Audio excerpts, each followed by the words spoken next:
Hi friends, welcome to my channel. ఈరోజు మిల్లులో గానుగ నువ్వుల నూనె ఎలా తయారు చేస్తారో చూసేయండి. ఫస్ట్ అయితే నువ్వులని ఈ మిషన్లో వేసేస్తారు.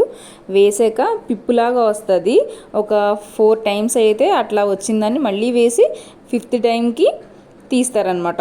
అది ఆయిల్ వస్తుందన్నమాట. 5th టైంకి దాన్ని ఇలాగా ప్యూరిఫై చేసి మనకి ఇస్తారనమాట.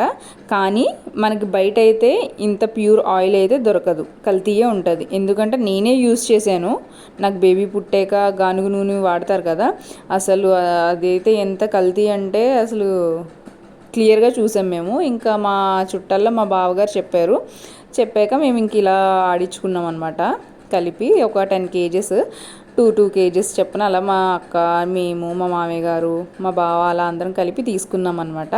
ఆయిల్ అయితే మీకు బయట అయితే కేజీ 500 ఫ్రెండ్స్, ఇక్కడైతే మనకి 400కే దొరుకుతుంది. ఎక్కువ తీసుకుంటే 360కి కూడా ఇస్తారు. మేము ఎక్కువ కాబట్టి మినిమం 5 కేజెస్ నుంచి కూడా ఆడతారంట. మీకు కావాలంటే అడ్రస్ కూడా చూపిస్తున్నాను, చూసేయండి. కొవ్వూరులో ఇలా ఆడించుకొని యూస్ చేస్తేనే హెల్త్కి చాలా మంచిది ఫ్రెండ్స్. మీరు కొనేది అయితే మటుకు అసలు అది యూస్ చేయడం కూడా వేస్టే. ఆ టైంలో అక్కడ గాలి దుమ్ముకి మ్యాంగో కింద పడింది.